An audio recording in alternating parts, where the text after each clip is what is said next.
नमस्कार दोस्तों, मैं रोहन पांडे एक बार फिर से आपका स्वागत एवं अभिनंदन करता हूं। बच्चों, आज जो हम बात करने वाले हैं वो हम बात करेंगे काव्य शास्त्र पर, पोएटिक्स पर बात करेंगे।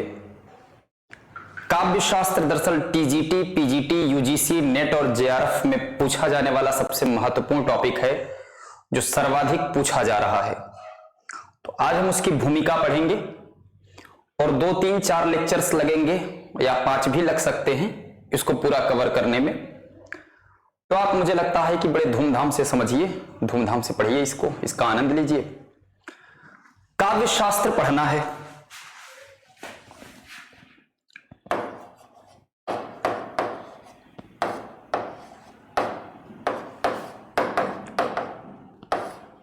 पर देखना यह है कि काव्य शास्त्र है क्या। काव्य शास्त्र वो कौन सा हिस्सा है जिसे आप पढ़ना चाहेंगे। तो इससे पहले हम जान लें कि काव्य शास्त्र जो आप पढ़ना चाह रहे हैं उसकी ओरिजिन कहां है। तो आपको मैं बताऊं कि दरअसल हमारे यहां एक ग्रंथ या एक शब्दावली प्रचलित है, वाक प्लस मय, जो कि हो जाता है वांग्मय।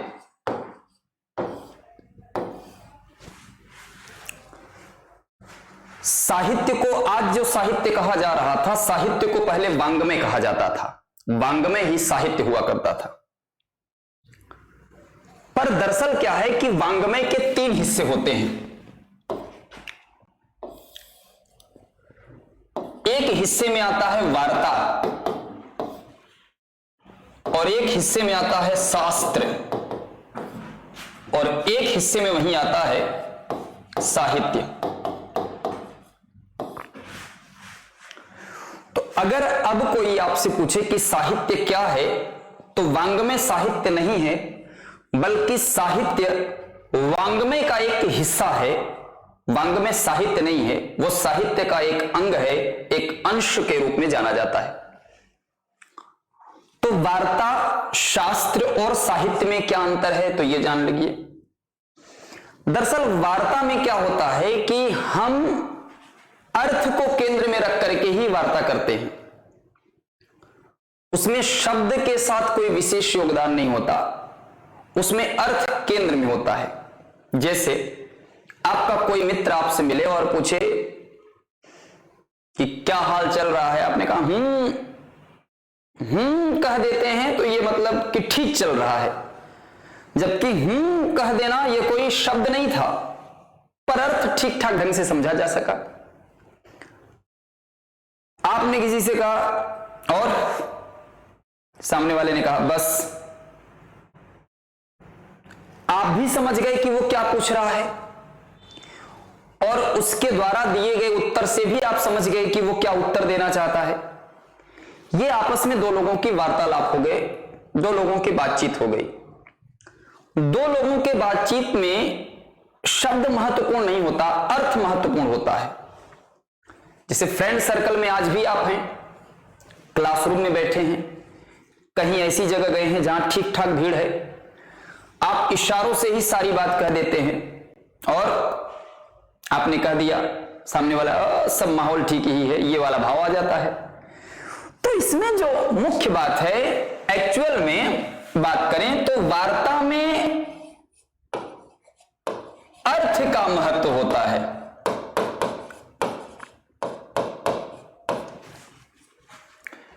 और ये दरअसल कहां देखने को मिलता है, बातचीत में। पर शास्त्र की बात करें तो इसमें शब्द का महत्व होता है।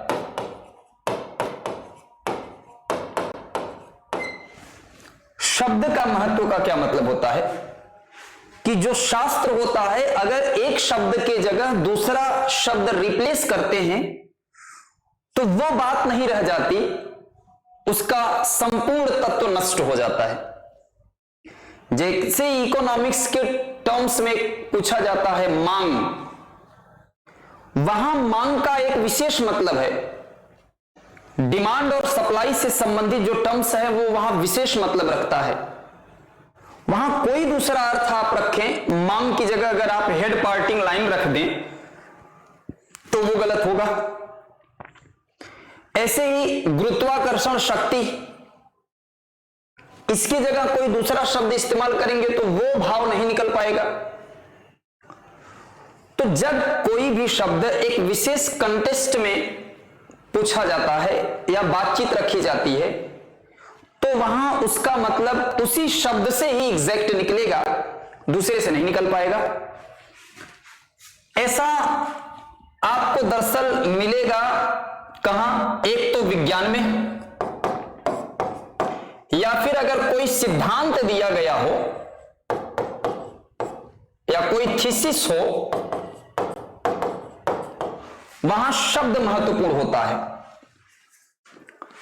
पर अगर हम साहित्य की बात करें, दरअसल साहित्य में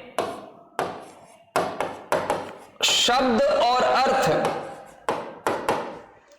दोनों का महत्व होता है। साहित्य में अगर हम बात करें तो शब्द और अर्थ दोनों का महत्व होता है, या यूं कहें कि शब्द और अर्थ में जहां प्रतिस्पर्धा की स्थिति बनी हो वही साहित्य होता है। तो साहित्य के संदर्भ में एग्जैक्ट बात कहेंगे कि दरअसल साहित्य वांग्मय का वह हिस्सा है जहां शब्द और अर्थ दोनों प्रतिस्पर्धा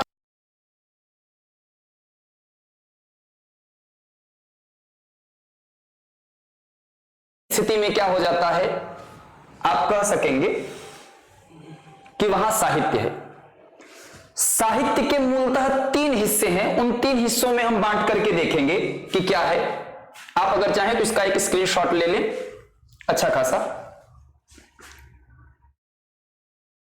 आइए तो बात करें साहित्य के बारे में।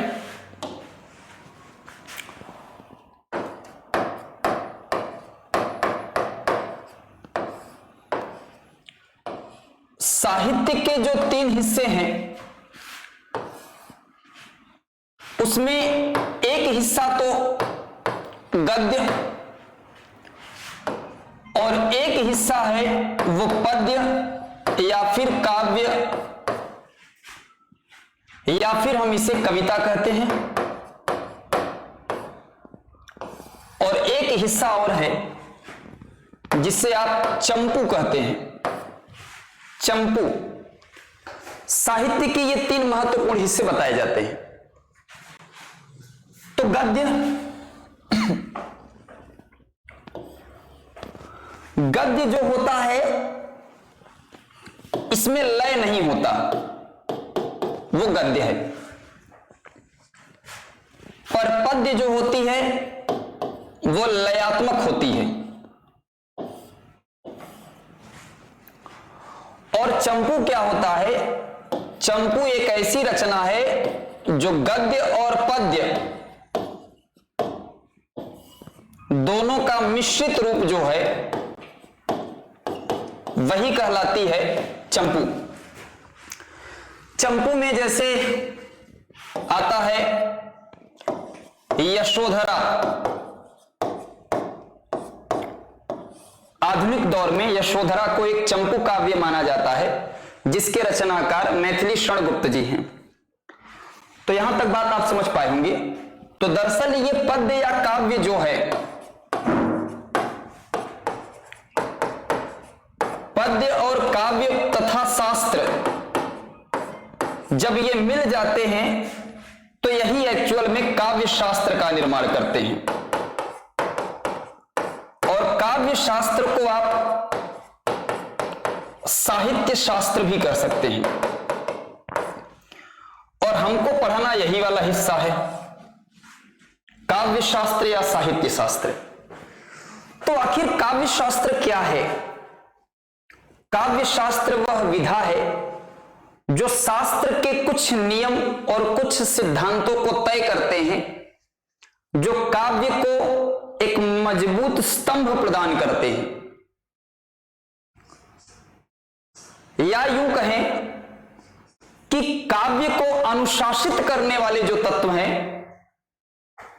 जो काव्य ये जान लीजिएगा कि एक घोड़े की भांति है, और उस पर घोड़े पर लगा हुआ जो लगाम है वही शास्त्र है जिसे काव्य शास्त्र के नाम से जाना जाता है। अब इसी चरण को अगर हम आगे बढ़ाते हुए बात करें काव्य शास्त्र को, तो एक स्क्रीनशॉट और ले लीजिएगा तो फिर हम आगे बात करें। स्क्रीनशॉट लेते रहिएगा। आपको यह महसूस होगा कि काव्य शास्त्र आज मैंने बहुत ठीक ठाक स्थिति में पढ़ लिया है, तो बहुत आनंद भी आएगा। आइए आगे देखें। अब बात आती है काव्य शास्त्र की।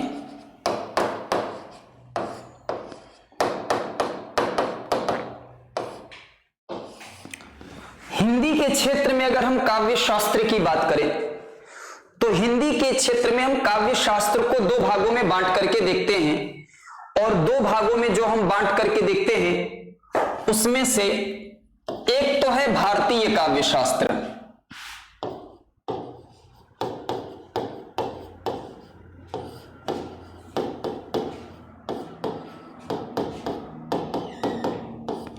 और वहीं एक है पाश्चात्य काव्य शास्त्र।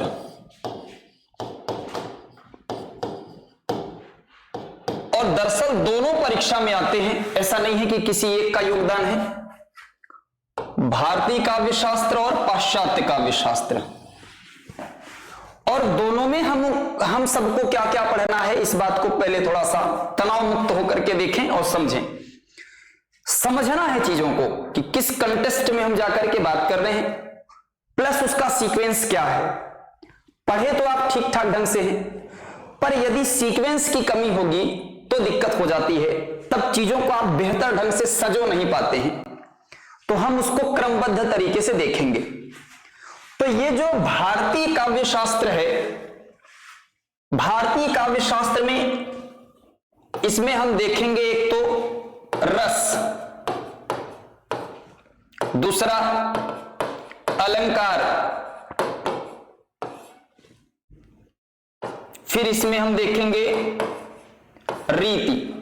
ये जितने भी हैं ये किसके अंतर्गत आते हैं? भारतीय काव्य शास्त्र के अंग हैं। रस है, अलंकार है, रीति है, उसके बाद देखेंगे वक्रोक्ति, फिर देखेंगे ध्वनि, फिर पढ़ा जाएगा औचित्य। एक और भी आता है पर उसको इसमें शामिल नहीं किया जाता, जिसे आप छंद कहते हैं। छंद इसमें शामिल नहीं किया गया है। अब इन सबके जो फाउंडर मेंबर हैं उनका भी नाम इसी के साथ देख लेंगे। इन पर विस्तार से धूमधाम से हम लोग चर्चा करेंगे, जिसमें रस के संदर्भ में तो नाम आता है मुनि का, आचार्य भरत मुनि। अलंकार में भामह का नाम, रीति में आचार्य वामन है, वक्रोक्ति में आचार्य कुंतक हैं, ध्वनि में आनंद वर्धन है, और औचित्य में क्षेमेंद्र हैं, और वहीं छंद के संदर्भ में पिंगल का नाम आता है, आचार्य पिंगल। कहीं कोई डाउट तो नहीं होना चाहिए, धूमधाम से ये बात समझ पा रहे हैं। यदि आपसे पूछा जाए कि आखिर रस संप्रदाय के प्रतिष्ठापक कौन है, अलंकार के कौन है, रीति, वक्रोक्ति, ध्वनि, औचित्य और छंद, एक बात और बताऊं, यूजीसी में वो क्या करते हैं, यही सीक्वेंस पूछते हैं।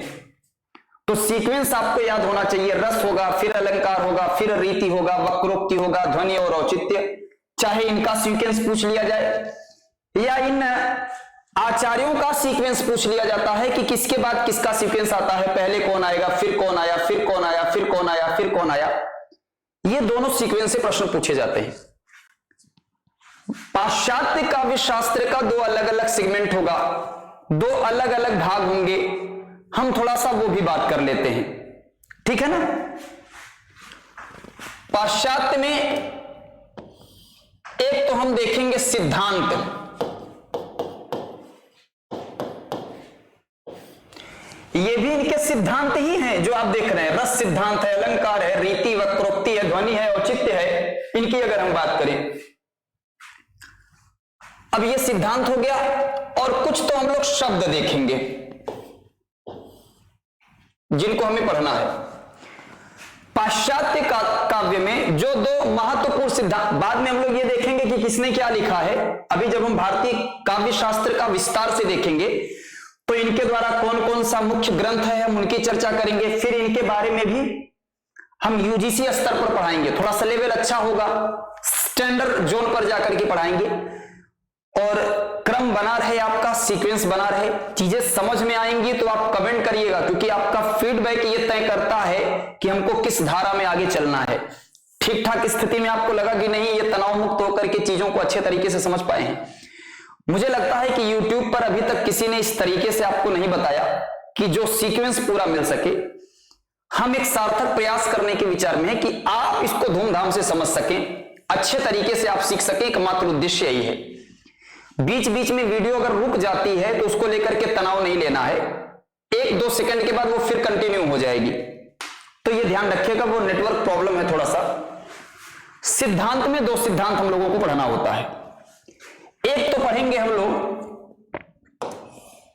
स्वच्छंदतावाद,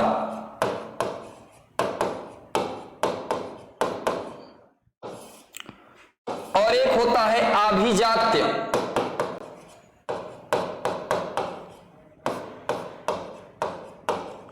या फिर इसको शास्त्रवाद भी कहा जाता है। पाश्चात्य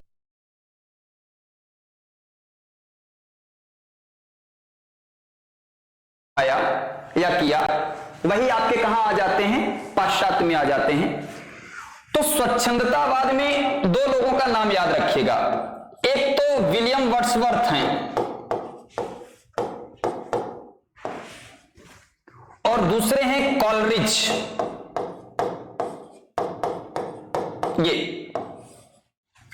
ये किसमें आते हैं, स्वच्छंदतावाद की संकल्पना जो प्रस्तुत किया गया है, ये जो सिद्धांत है, इन दोनों का सिद्धांत बहुत महत्वपूर्ण है। एक कौन है, वर्ड्सवर्थ है, और एक कौन है, कॉलरिज है। इसका भी स्क्रीनशॉट को ठीक ठाक ढंग से ले लीजिएगा, तो फिर बताइए। और वहीं आभिजात्य और शास्त्रवाद की बात करें तो इसमें भी 2 लोगों का नाम आएगा।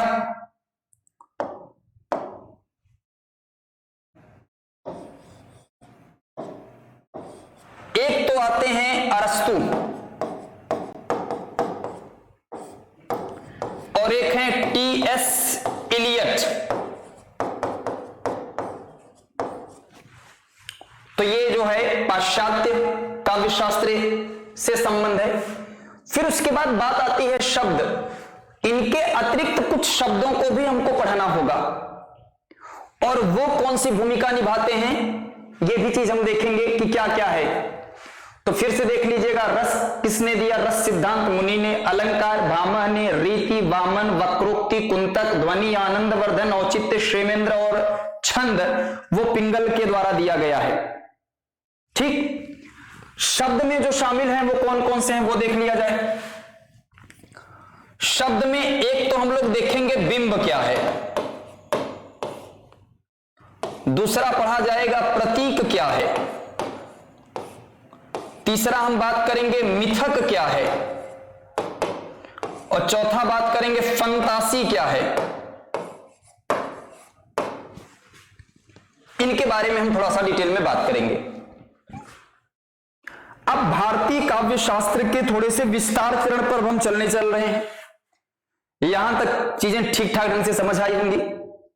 एकदम क्रमबद्ध तरीके से तनाव मुक्त होकर के धूमधाम से पढ़िए, और जाकर के इसका एक बार रिवीजन करिए, प्रैक्टिस लगाइए। आपको यह समझ में आएगा कि चीजों को आज सीक्वेंस से समझ पाए हैं और क्या है। तो सबसे पहले हम लोग पढ़ेंगे भारतीय काव्य शास्त्र का ये हिस्सा, फिर हम बात करेंगे पाश्चात्य काव्य शास्त्र के विषय में कि ये स्वच्छंदतावाद क्या है, रोमांटिसिज्म क्या है, और आभिजात्य क्या है, तो क्लासिसिज्म क्या है।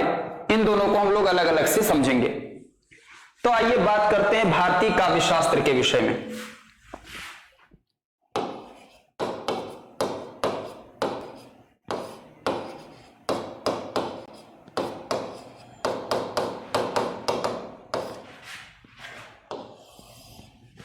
भारतीय काव्य शास्त्र में जो पहला नाम है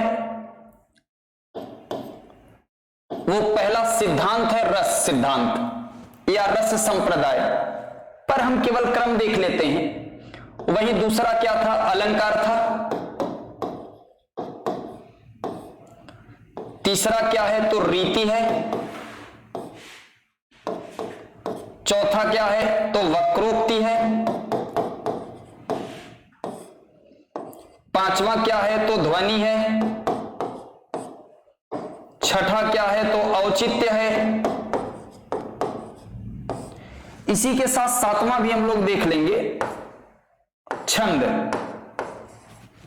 क्रम केवल औचित्य तक आना है, इसके आगे इनका आना जाना है नहीं। कोई दिक्कत यहां तक? अब इनके प्रतिष्ठापक कौन हैं वो देख लेते हैं, उसके बारे में जान लें। रस जो दिया गया वो भरत मुनि, अलंकार भामह, रीति वामन, वक्रोक्ति कुंतक, ध्वनि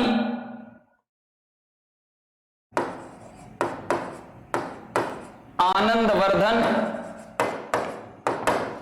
औचित्य क्षेमेंद्र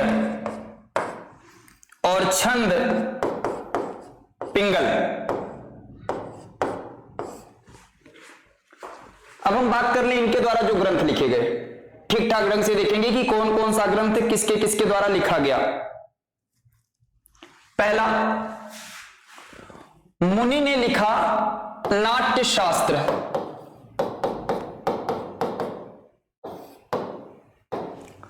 भामह ने लिखा काव्यालंकार नामक ग्रंथ।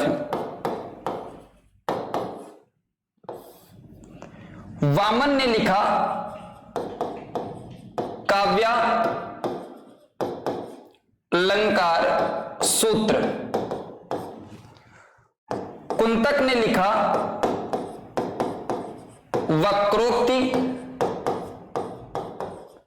जीवित या संस्कृत में जीवितम भी आ जाता है ना,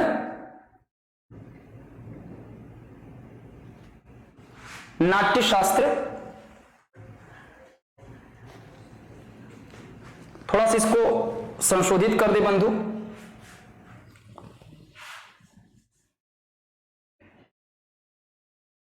नाट्य शास्त्र है, नहीं तो आप अभी तनाव में आ जाएंगे कि सर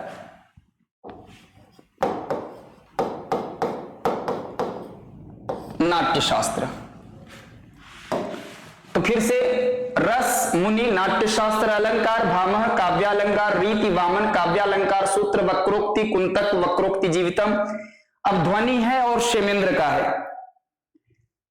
अब आनंदवर्धन ने दिया है जो रचना लिखा वो है ध्वन्यालोक, और क्षेमेंद्र का है औचित्य विचार चर्चा, और पिंगल ने लिखा पिंगल सूत्र या पिंगल शास्त्र। दोनों नाम में से कोई भी आप उचित ठहरा सकते हैं। तो ये क्रम है, इनके द्वारा लिखा गया ग्रंथ है। ये अगर ठीक ठाक ढंग से समझ पाए हो तो हम लोग अब आगे बात करें। अब बात आती है नाट्य शास्त्र की। नाट्य शास्त्र क्या है, इसके पूरे विषय में, पूरे रस सिद्धांत के विषय में एक डिटेल में चर्चा करेंगे। आज इसी पर हम अपनी बात समाप्त करते हैं। एक दिन लगेगा या 2 दिन लगेगा रस पर, ऐसे ही 1-2 दिन में पूरा अलंकार पढ़ाएंगे जितने भी हैं। बस केवल आपको समझ पैदा करना है, अंडरस्टैंडिंग बनाती चलनी है कि वो समझ ठीक ठाक पैदा हो पा रही है कि नहीं। और मुझे लगता है कि धूमधाम से इतनी बातें समझ में आई है, इसका एक अच्छा सा सुंदर सा स्क्रीनशॉट ले लीजिएगा। काव्य शास्त्र का अगला एपिसोड देखना बिल्कुल न भूलिएगा। आज के लिए मैं रोहंजे पांडे लेता हूं विदा। थैंक यू, धन्यवाद।